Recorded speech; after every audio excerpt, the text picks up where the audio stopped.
आपला चैनल पे आपका स्वागत है। आज हम हैं doctor Saxena medi centre, unit of diabetes and heart centre, और बात करें डॉक्टर शीश कुमार सक्सेना जी के साथ, जिन्होंने लंबे समय से अबाउट 25 ईयर से लोगों को इस नामराद बीमारियों से निजात दिलाई है। डॉक्टर साहब, स्वागत है आपका हमारे स्पेशल शो में। Thank you very much, thank you. Doctor साहब, शुगर और हार्ट जैसे कहते हैं घी और खिचड़ी का रिश्ता है, क्या कहना चाहेंगे कि जो शुगर वाले पेशेंट्स हैं उनको ज़्यादा डर रहता है ब्लड प्रेशर का भी और हार्ट का भी? देखिए, हम शुगर, हार्ट और ब्लड प्रेशर इन तीनों को एक साथ ही मान के चलते हैं। हम लोग अक्सर आपस में जब डिस्कशन करते हैं तो हम शुगर को और ब्लड प्रेशर को बोलते हैं डबल ट्रबल, एक ट्रबल के साथ दूसरी ट्रबल, जिसे कहते हैं एक के साथ एक फ्री। और अगर ब्लड प्रेशर बढ़ेगा तो शुगर कंट्रोल के बाहर हो जाएगी, अगर शुगर बढ़ेगी तो बीपी कंट्रोल के बाहर हो जाएगा। तो इनको कंट्रोल में रखना बहुत ज़रूरी है। इनके साथ जुड़ा हुआ है कोलेस्ट्रॉल। कोलेस्ट्रॉल बढ़ेगा तो हार्ट की तकलीफ़ बढ़ेगी, कोलेस्ट्रॉल नॉर्मल होगा, शुगर भी नॉर्मल होगी, हार्ट की प्रॉब्लम भी नॉर्मल होगी, बीपी भी नॉर्मल होगा। तो ये एक मिश्रण है, हमें इस चीज़ को देखना ही देखना है। डॉक्टर साहब, क्या कहना चाहेंगे कि लोग क्या है कि जब शुगर हो जाती है तो उनको लगता है कि ये बेचारा हो गया, और उसको नमकीन में जैसे चाय पीनी है तो चाय के साथ उसको नमकीन चीज़ें देना कि नहीं ये तो बेचारा है, इसने मीठा तो खाना नहीं है। और वो जो चीज़ें हैं, जो भुजिया है, पकौड़ियाँ हैं, जो भी वो लोग खाते हैं, क्या कहना चाहेंगे कि उनका तो प्यार हो जाता है कि हाँ ये बेचारा है, लेकिन वो जो चीज़ें हैं वो इफ़ेक्ट जो है शुगर वाले पेशेंट के लिए खाने के ऊपर ही थोड़ा सा परहेज़, और इन चीज़ों का तली और ऑयली चीज़ों का परहेज़। देखिए, पहली बात तो ना, ये जो बेचारा शब्द आता है ना, ये हमारे उन लोगों से आता है जिसको मैं कहता हूँ रायचंद। ये सिर्फ अपनी राय देते हैं, कर नहीं पाते। क्या ज़रूरत है उसको इन सब चीज़ों की? अब नमकीन भुजिया आपने कहा, नमकीन भुजिया कितने तेल में फ्राई होती है, तो वो तेल कहाँ जाएगा? प्लस कौन सा नमक उसमें इस्तेमाल हो रहा है? हर चीज़ तरीके से अच्छी लगती है। आप अपने घर पे कोई चीज़ बना के खाते हैं, उसका स्वाद अलग होता है, मार्केट का स्वाद अलग होता है। उसमें जो इंग्रेडिएंट्स हैं, मैं ये नहीं कहूँगा वो ख़राब हैं, बट वो इंग्रेडिएंट्स हो सकता है आपको सूट ना कर रहे हो। जैसे अजीनोमोटो है, कई हमारे चाइनीज़ प्रोडक्ट्स में आता है, वो उसका एक इंग्रेडिएंट है। क्या उसका सही इस्तेमाल हो रहा है? क्या वो हमारे बॉडी को नुकसान नहीं पहुँचा रहा? इन चीज़ों को ध्यान रखना पड़ता है। अब दूसरा, ब्लड प्रेशर का अगर कोई मरीज़ है तो बेकरी आइटम्स हैं, उसमें जिस तरह से सॉल्ट होता है वो उनके शुगर को, उनके बीपी को कंट्रोल के बाहर करता है। एक नई चीज़ मैंने नोट करी है, हम लोग सेंधा नमक की ओर जा रहे हैं या लो सोडियम सॉल्ट की ओर जा रहे हैं। क्यों जा रहे हैं? क्या आपको किडनी की प्रॉब्लम है जो आपको बताया गया है? जो नेचुरल सॉल्ट है, जो टाटा का नमक है, जो आयोडाइज्ड है, वही ठीक है। ये सेंधा नमक आपके लिए ठीक नहीं है। क्यों? क्योंकि बहुत से पेशेंट की जब रिपोर्टें आती हैं ना, उसमें देखते हैं सोडियम कम है, सोडियम के साथ क्लोराइड कम है। सोडियम कम होने से दिमाग की चेतन्नी कम होती है। बहुत से पेशेंट हमारे पास आते हैं एक बेसुरती में आते हैं, जब चेक करते हैं सोडियम बहुत कम है। क्या जी वो सेंधा नमक खा रहे थे? क्यों खा रहे थे? वो जी ब्लड प्रेशर है। तो ये कुछ ऐसी चीज़ें हैं जो नहीं करनी चाहिए, जिसका ध्यान रखना चाहिए। ये मैं चाहूँगा कि हमारे जितने भी दर्शकगण हैं, प्रॉपर तरीके से खाओ, हेल्दी डाइट खाओ, और हर चीज़ को खाओ, हर चीज़ को एंजॉय करो, बट तरीके से, जो स्टैंडर्ड्स बने हैं उस स्टैंडर्ड के हिसाब से। अननेसेसरी 4 लोगों की जो क्वालिफाइड नहीं हैं, जो इस बारे में अगर कोई लेक्चर किसी सोशल मीडिया पे आपने सुन लिया, किसी रील को देख लिया और आप उसको फॉलो करें, आप एक्सपीरियंस देखो। आपके पास, आपके इर्द गिर्द इतने अच्छे क्वालिफाइड डॉक्टर्स हैं, आप उनसे मिलो, आप वो रील ले जाके उनको दिखाओ, उनसे पूछो क्या ये सही है। अगर वो कहते हैं हाँ सही है, प्लीज़ गो अहेड। क्योंकि जिसकी जो फील्ड है, वो जिसे कहते हैं ना, जिसका काम उसको साझे। सेल्फ मेडिकेशन, जिसमें हम देखते हैं कि वो कहते हैं कि मेरे को गोली लग गई जी, शुगर की गोली लग गई, ये भी वही लेता है, मैं भी वही ले लेता हूँ। क्या कहना चाहेंगे कि जब भी आप इसकी पकड़ में आते हैं, आपको लगता है कि मेरी शुगर जो मैं उसकी ओर बढ़ रहा हूँ, एक तो जैसे प्रॉपर चेकिंग, क्योंकि आमतौर पर लोग क्या करते हैं, अपने आप से धोखा करते हैं कि जब कुछ नहीं खाया पिया तब टेस्ट करा ली, या जब किसी रात को कुछ नहीं खाया सुबह तो चेक करा ली। क्या कहना चाहेंगे कि इसके भी नॉर्म्स हैं कि आपको शुगर है या नहीं है? देखिए, मैं क्लियर कर दूं, शुगर के लिए सबसे बड़ी बात है, हमें चाहिए फास्टिंग। फास्टिंग होती है 12 घंटे की। आपने रात को 10 बजे खाना खाया और सुबह 8 बजे शुगर चेक कर ली, वो 12 घंटे नहीं है। दूसरा, खाना खाने के 2 घंटे बाद, बहुत से लोग 1.5 घंटे बाद शुगर चेक करते हैं। एक ग्राफ है जो 0, 30 मिनट्स, 1 आवर, 1.5 आवर्स और 2 आवर्स। उस ग्राफ में वो 2 आवर्स में नेचुरल शुगर नॉर्मल आती है। आपने 1.5 घंटे पे चेक कर लिया, ऑलरेडी डायबिटिक पेशेंट है, उसका ग्राफ ऊपर है, तो शुगर तो ज़्यादा आएगी। उससे क्या होगा, आपका डॉक्टर जो भी कंसर्न्ड है वो उस हिसाब से मेडिसिन एडजस्ट करेगा। जब मेडिसिन एडजस्ट करेगा, हो सकता है आपकी डोज बढ़ जाए, आने वाले टाइम में शुगर लो हो जाए। तो इस चीज़ का ध्यान रखना है। दूसरा, आपने क्वेश्चन पूछा सेल्फ मेडिकेशन। अनफॉर्चुनेटली हमारे कंट्री में सेल्फ मेडिकेशन बहुत है। ज़रूरी नहीं है कि एक की दवाई दूसरे को सूट करे। अब बहुत से लोग हैं उनको मेटफॉर्मिन सूट नहीं करता है, बट दूसरा पेशेंट मेटफॉर्मिन की दवाई खा रहा है, वो खा लेते हैं और अल्टीमेटली उनको उसकी प्रॉब्लम्स आ जाती हैं। जो मेटफॉर्मिन से कॉम्प्लिकेशंस, गैस्ट्रो के इफ़ेक्ट्स होते हैं, वो पेशेंट्स को नहीं पता, वो आपके डॉक्टर को पता है जिससे भी आप इलाज करा रहे हैं। आप ओपन हुई है। See, your doctor is your friend, he is your guide, he is your inside. उसे आपके बॉडी का अंदर का पता है। वो आधी रात को भी आप उसे फ़ोन करोगे ना, वो बता देगा जी आप ऐसा कर लीजिए। तो आपके लिए ज़रूरी है कि जो आपका फैमिली डॉक्टर है, जो आपका फिजिशियन है, जो आपका डायबिटोलॉजिस्ट है, आप उसको अपने साथ लेके चलें और उसके हिसाब से चलें। ठीक है, आप कहीं बाहर हैं, बहुत से मेरे को फ़ोन आते हैं, डॉक्टर साहब हम वैष्णो देवी की यात्रा में गए हैं, हम अयोध्या गए हुए हैं, हम फ़लानी जगह गोवा में हैं, हमें ये प्रॉब्लम आ गई है। तो एटलीस्ट चूँकि वो हमारा मरीज़ है और हमें पता है उसकी बॉडी कैसे बिहेव करती है, तो हम उसको दवाई देते हैं टेम्पररी। अब बहुत से मेरे कई मरीज़ हैं जिनको कोई गायनी की प्रॉब्लम हो गई, वो गायनेकोलॉजिस्ट को दिखा के फिर आ जाते हैं। वो गायनी के डॉक्टर कहते हैं आप अपने डॉक्टर से एक बार कंसल्ट कर लीजिए कि ये दवाई लेनी है कि नहीं लेनी है, क्योंकि कई दवाइयों का आपस में इंटरेक्शन होता है। तो your clinician, your diabetologist is the best guide. Be friendly with him and sugar will become friendly with you. Doctor साहब, क्या कहना चाहेंगे कि हार्ट, जब भी जो लोग शुगर से ग्रस्त होते हैं उनको किसी न किसी चीज़ के ऊपर इफेक्ट होना, चाहे पैरों की बात कर लें, चाहे आंखों की बात कर लें, चाहे किडनी की बात कर लें, चाहे हार्ट की बात कर लें, क्या कहना चाहेंगे कि ऐसी जब असर होने वाली स्टेज आ जाती है, किस स्टेज में आप मतलब ये प्रॉब्लम शुरू होती है? क्योंकि हमारे पंजाब वाले लोगों का तो रिच खाना है और वो लोग, हम लोग टेस्ट भी बहुत कम कराते हैं और कई बार शुगर बीच में पड़ी हुई 10-10, 15-15 साल हो जाते हैं और हमें पता नहीं होता कि हम शुगर कब से ग्रस्त हैं। देखिए, ये पैरों का ना, मैं आपको बताऊं, हमारे यहाँ स्पेशल हम टेस्टिंग करते हैं, वीपीटी एक टेस्ट है जिससे पता करते हैं पैर की नसें कितनी डैमेज हैं। कई मरीज़ होते हैं उनके पैर की नसें डैमेज होती हैं। अब हमारे यहाँ लोग गुरुद्वारे भी जाते हैं, मंदिर भी जाते हैं, चढ़ाई भी चढ़ते हैं, वैष्णो देवी भी जाते हैं, नंगे पैर जाने की प्रथा है।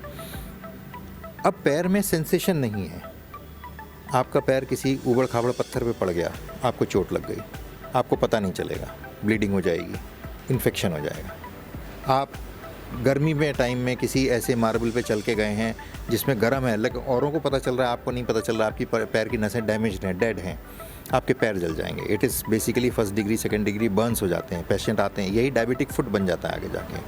तो ऐसे मरीज़ों को अपने पैर की नसों की टेस्टिंग करा के रहनी चाहिए। और शुरुआत कैसे होती है? पैर सुन्न हो रहे हैं, हमें ऐसा लगता है जैसे हम रुई पे चल रहे हैं, या मुझे पता ही नहीं चलता, रात को पैर बाहर निकालने पड़ते हैं, इतने गर्म हो जाते हैं, ये सिम्टम्स हैं। और दूसरी चीज़, हमारे जो मरीज़ हैं वो अपने आँख का चेकअप नहीं कराते हैं, उनके फंडस का एग्जामिनेशन साल में एक बार ज़रूरी है। अगर आइज़ में कोई प्रॉब्लम है, फंडस में कोई प्रॉब्लम आ रही है, जिसको हम डायबिटिक रेटिनोपैथी बोलते हैं, तो डेफिनेटली किडनी में प्रॉब्लम होगी। सब एक दूसरे से जुड़े हैं। तो अगर हम एक चीज़ सही करा रहे हैं तो दूसरी भी तो सही हो रही है। अगर हमारे पैर की नसें डैमेज है तो इसका मतलब हमारी पेट की नसें भी डैमेज होंगी, इसका मतलब हमारी हार्ट की नसें भी डैमेज होंगी। तभी हमारे बहुत से शुगर के मरीज़ों की धड़कनें तेज़ होती हैं, 100 से ऊपर जाती है धड़कन। क्यों? क्योंकि उनको कार्डियक ऑटोनॉमिक न्यूरोपैथी है, उनकी नसें नहीं काम कर रही हैं प्रॉपरली, उनकी नसें वो रिस्पॉन्स नहीं देंगी। तो ये सब इंटरकनेक्टेड हैं और इन सब का इलाज है। कोई बहुत ज़्यादा दवाइयाँ नहीं चलती हैं। आजकल कई कॉम्बिनेशंस ऐसे आ गए हैं जो दवाइयाँ भी कम हैं और बहुत अच्छी कंपनियों की दवाइयाँ हैं, अपने हमारे नेशन में बनती हुई दवाइयाँ हैं, तो उसका इस्तेमाल करें।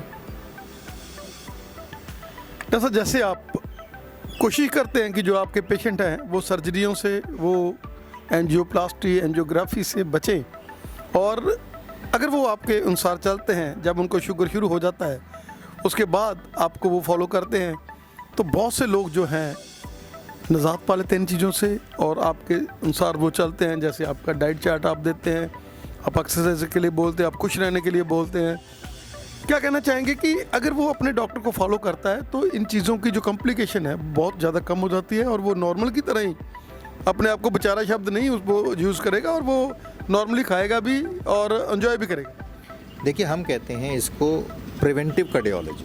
प्रिवेंटिव कार्डियोलॉजी में कि हमें कार्डियक प्रॉब्लम ना हो। और कार्डियोलॉजी सिर्फ हार्ट से नहीं है। Diabetes is a cardiovascular disorder. Vessel जहाँ जहाँ जाते हैं, चाहे वो ब्रेन में जाएं, चाहे वो पैर में जाएं, चाहे वो अंतुड़ी में जाए, चाहे वो हार्ट पे जाए, चाहे वो किडनी पे जाए, हर जगह ब्लड वेसल ही जा रही है ना। तो इसलिए हम कहते हैं diabetes is a cardiovascular problem. जहाँ जहाँ वेसल है वहाँ वहाँ उस वेसल में शुगर जा रही है, उस शुगर के साथ हाई कोलेस्ट्रॉल जा रहा है, उस कोलेस्ट्रॉल के साथ नाड़ियाँ छिल रही हैं, उस छिलने के साथ बीमारी पैदा हो रही है।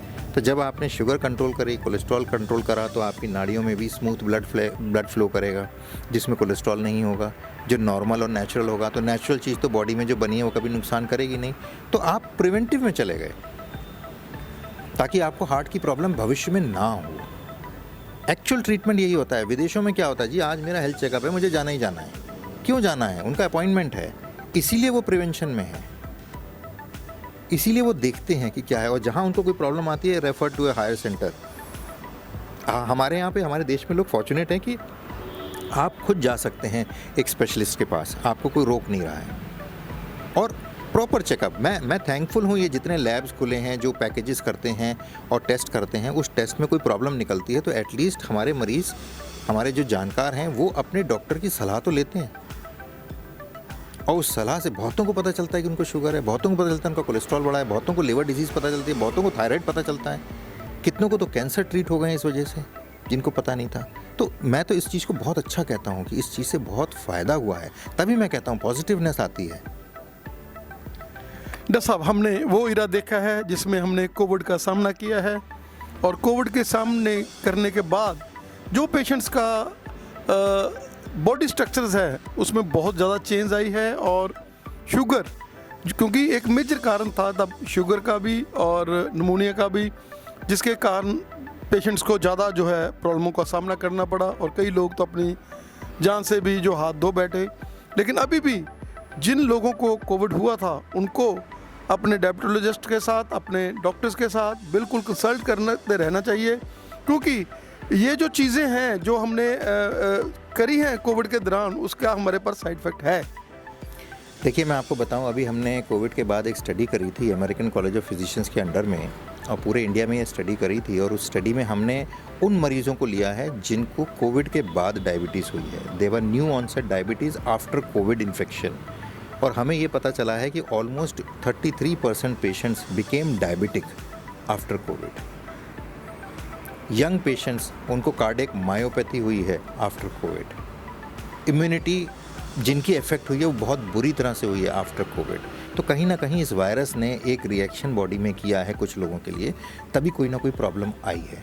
सो बेटर है get your complete health checkup. अब मैं ये नहीं कहूँगा कि कौन सी एज, क्योंकि 20-22 साल वालों को भी स्टेंट पड़े हैं और 80 साल वाले के भी स्टेंट पड़े हैं।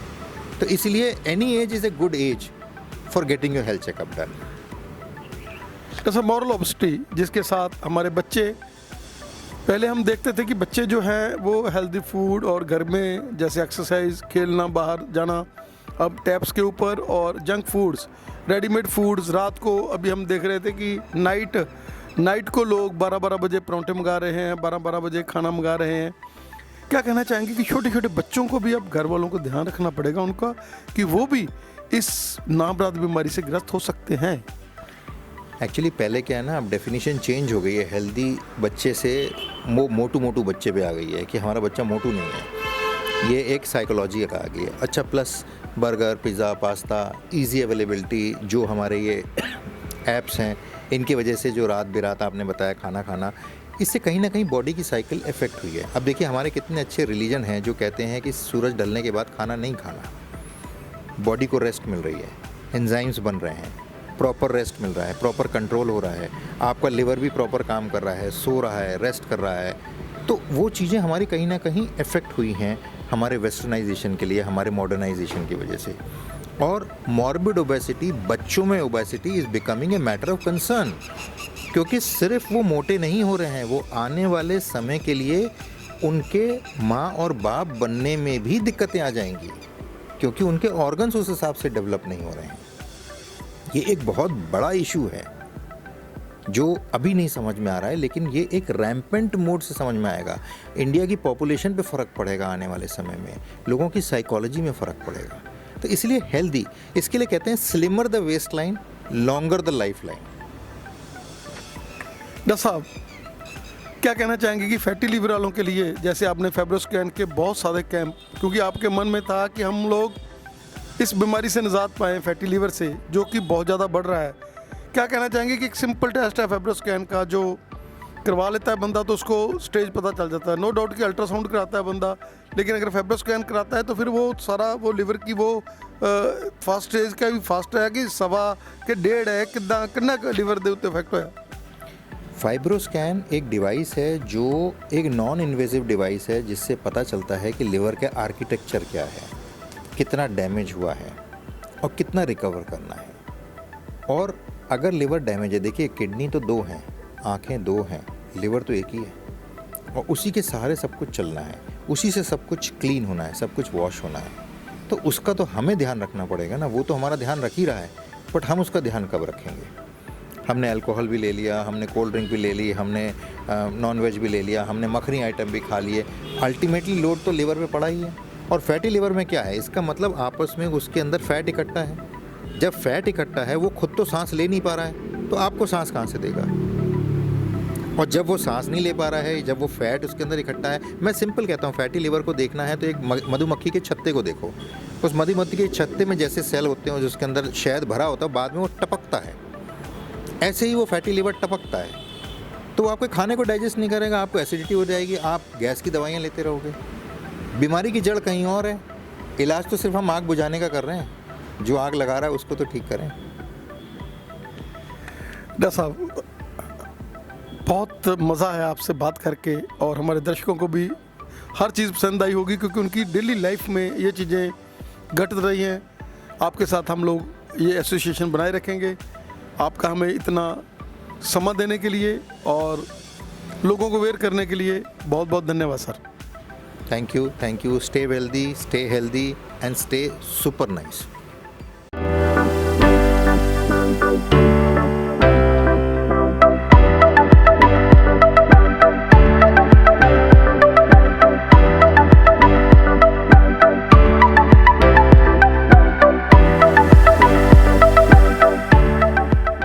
नमस्कार जी, मैं डॉक्टर सक्सेना मैडी सेंटर ਦੇ ਕਾਰਡਿਕ ਟੈਕਨੀਸ਼ੀਅਨ। ਸਾਡੇ ਇੱਥੇ ਸਾਰੇ ਐਡਵਾਂਸ ਟੈਸਟ ਹੁੰਦੇ ਨੇ। ਇਹ ਸਾਡੀ TMT ਮਸ਼ੀਨ, ਟ੍ਰੈਡਮਿਲ ਟੈਸਟ, ਤੇ ਇੱਕ ਸਾਡੇ VPT ਵਾਲਾ ਟੈਸਟ ਹੁੰਦਾ, ਜਿਹੜਾ ਮਤਲਬ ਕਿ ਪੈਰਾਂ ਦੀ ਨਰਵਸ ਲਈ ਸਪੈਸ਼ਲ ਹੁੰਦਾ ਹੈ, ਸ਼ੂਗਰ ਵਾਲੇ ਪੇਸ਼ੈਂਟ ਲਈ। ਇਹਦੇ ਨਾਲ ਪੈਰਾਂ ਦੀਆਂ ਨਸਾਂ ਬਾਰੇ ਪਤਾ ਲੱਗ ਜਾਂਦਾ ਵੀ ਕਿੰਨੀਆਂ ਡੈਮੇਜ ਨੇ, ਕਿੰਨੀਆਂ ਨਹੀਂ। ਤੇ ਇਹ ਹੈ ਸਾਡਾ ਐਮੂਲੇਟਡ BP ABPM। ਇਹ ਸਾਡੇ 24 ਆਵਰਸ ਲੱਗਦਾ BP, ਤੇ ਇਹ ਸਾਨੂੰ ਕਿ 24 ਘੰਟਿਆਂ ਦੀ ਰੀਡਿੰਗ ਦੱਸਦਾ ਵੀ ਹਾਂ ਕਿੰਨਾ ਕਿ BP ਕਦੋਂ ਤੁਹਾਡਾ ਹਾਈ ਜਾਂਦਾ, ਕਦੋਂ ਲੋ ਜਾਂਦਾ, ਦਿਨ ਰਾਤ ਦਾ ਸਾਰਾ BP ਸਾਡਾ ਇੱਥੇ ਮੈਨੇਜ ਹੁੰਦਾ। ਤੇ ਬਾਕੀ ਸਾਡੇ ਇੱਥੇ ਐਡਵਾਂਸ ਟੈਸਟ, ਬਲੱਡ ਟੈਸਟ ਵੀ ਹੁੰਦੇ ਨੇ, ਤੇ ਈਕੋ, TMT, ਐਮੂਲੇਟਡ BP, VPT, ਸਾਰਾ ਕੁਛ ਇੱਥੇ ਕਿ ਹੋਲਟਰ, ਸਾਰੇ ਇਹ ਟੈਸਟ ਹੁੰਦੇ ਨੇ ਕਾਰਡਿਕ ਤੇ। ਸਰ, कैसा एक्सपीरियंस है ਤੁਹਾਡਾ ਡਾਕਟਰ ਆਸ਼ੀਸ਼ ਦੇ ਨਾਲ? ਜੀ ਮੇਰਾ ਤਾਂ ਡਾਕਟਰ ਸਾਹਿਬ ਨਾਲ ਐਕਸਪੀਰੀਅੰਸ ਪਿਛਲੇ 20 ਸਾਲਾਂ ਤੋਂ ਹੈ ਜੀ, ਥੋੜ੍ਹਾ ਟਾਈਮ ਨਹੀਂ ਹੈ। ਔਰ ਇੱਕ ਤਾਂ ਉਹ ਕਹਿ ਲਓ ਨੇ, ਡਾਕਟਰ ਸਾਹਿਬ ਨੂੰ ਮਿਲਦੇ ਹੀ ਪੋਜ਼ੀਟਿਵ ਵਾਈਬਸ ਹੁੰਦੀਆਂ ਕਿ ਉਹਨਾਂ ਦੇ ਕੋਲ ਪਹੁੰਚੋ ਅਤੇ ਪ੍ਰੋਬਲਮ ਜਿਹੜੀ ਹੈਗੀ ਤੁਹਾਡੀ ਛੂ ਮੰਨਦਾ। ਕੀ ਕਹਿਣਾ ਚਾਹੋਗੇ ਕਿ ਇਹਨਾਂ ਦਾ ਪੁਰਾਣਾ ਮਾਡਲ ਲੱਗਦੇ ਨਹੀਂ? ਤੁਸੀਂ ਵੀ 20 ਸਾਲ ਪੁਰਾਣਾ ਮਾਡਲ, ਤੁਸੀਂ ਤਾਂ ਹਲੇ ਜਵਾਗੜੇ ਜਿਹੇ ਪਏ ਹੋ। ਇਹਦਾ ਮਤਲਬ ਡਾਕਟਰ ਸਾਹਿਬ ਦੀ ਰਿਵਰਸ ਹੀ ਇਹ ਬਿਲਕੁਲ ਆਉਂਦੇ ਸੀ ਆਪਣੇ ਪੇਰੈਂਟਸ ਨੂੰ ਦਿਖਾਉਣ। ਮੇਰੇ ਮੰਮਾ ਆਉਂਦੇ ਸੀ, ਮੇਰੇ ਪਾਪਾ, ਅਤੇ ਉਹਨਾਂ ਦੀ ਟਰੀਟਮੈਂਟ ਵੀ ਡਾਕਟਰ ਸਾਹਿਬ ਨੇ ਕੀਤੀ। ਔਰ ਬੜੀ ਵਾਰ ਸਾਨੂੰ ਰਿਲੈਕਸ ਕਰਾ ਕੇ ਘਰ ਭੇਜਿਆ ਹੈ ਕਿ ਠੀਕ ਹੋ ਜਾਂਦੇ ਸੀ ਪੇਰੈਂਟਸ। ਸਾਨੂੰ ਬਹੁਤ ਜ਼ਿਆਦਾ ਟਰਸਟ ਹੈ ਡਾਕਟਰ ਸਾਹਿਬ 'ਤੇ, ਕਿਤੇ ਹੋਰ ਨਾ ਜਾਓ, ਡਾਕਟਰ ਸਾਹਿਬ ਕੋ ਆ ਜਾਓ ਤਾਂ ਤੁਸੀਂ ਠੀਕ ਹੋ ਕੇ ਹੀ ਜਾਓਗੇ। ਕੀ ਕਹਿਣਾ ਚਾਹੋਗੇ ਕਿ ਅੱਜ ਹਾਰਟ, ਸ਼ੂਗਰ ਬਹੁਤ ਹੀ ਵੱਡਾ ਜਿਹੜਾ ਹੈਗਾ ਭਿਆਨਕ ਰੂਪ ਧਾਰਨ ਕਰੀ ਬੈਠੇ ਨੇ, ਔਰ ਉਹਦੇ 'ਚ ਇਹ ਭਿਆਨਕ ਬਿਮਾਰੀਆਂ ਨੂੰ ਵੀ ਮਤਲਬ ਬੜੀ ਈਜ਼ੀਲੀ ਹੈਂਡਲ ਕਰ ਰਹੇ ਨੇ, ਜਿੱਦਾਂ ਤੁਸੀਂ ਦੱਸ ਰਹੇ ਹੋ ਕਿ 20 ਇਅਰਸ ਦੇ ਅਸੀਂ ਇਹਨਾਂ ਨਾਲ ਅਟੈਚ ਹੈਗੇ। ਜੀ ਐਕਚੁਅਲ ਦੇ ਵਿੱਚ ਕੀ ਹੈ, ਬਿਮਾਰੀ ਭਿਆਨਕ ਨਹੀਂ ਹੁੰਦੀ। ਬਿਮਾਰੀ ਨੂੰ ਡਾਇਗਨੋਸ ਕਰਨਾ ਔਰ ਉਹਨੂੰ ਪ੍ਰੋਪਰ ਵੇ ਨਾਲ ਅਗਰ ਟਰੀਟ ਕੀਤਾ ਜਾਂਦਾ ਤਾਂ ਬਿਮਾਰੀ ਕੋਈ ਬਿਮਾਰੀ ਨਹੀਂ ਹੈਗੀ, ਕਿਉਂਕਿ ਇਹ ਇੱਕ ਲਾਈਫ ਸਟਾਈਲ ਤੁਹਾਡਾ ਹੋ ਗਿਆ। ਤੁਸੀਂ ਇਹਨਾਂ ਚੀਜ਼ਾਂ ਤੋਂ ਬਚ ਨਹੀਂ ਸਕਦੇ, ਨਾ ਬਲੱਡ ਪ੍ਰੈਸ਼ਰਸ ਤੋਂ ਬਚ ਸਕਦੇ ਹੋ, ਨਾ ਤੁਸੀਂ ਸ਼ੂਗਰ ਤੋਂ ਬਚ ਸਕਦੇ ਹੋ, ਹਾਰਟ ਦੀਆਂ ਪ੍ਰੋਬਲਮਸ ਹੋਣੀ, ਕਿਉਂਕਿ ਸਟ੍ਰੈਸਡ ਲਾਈਫ ਹੈ। ਲਾਈਫ ਐਸੀ ਲਾਈਫ ਤੁਹਾਡੀ ਸਟ੍ਰੈਸਡ ਲਾਈਫ ਹੈ, ਤੁਸੀਂ ਨਹੀਂ ਬਚ ਸਕਦੇ ਸੱਚ ਹੈ। ਦੋਨੇ ਨੇ ਲੈਕਚਰਰ ਹੋ? ਨਹੀਂ ਸਰ, ਬਿਲਕੁਲ ਸਿੰਪਲ ਬੰਦੇ ਆ।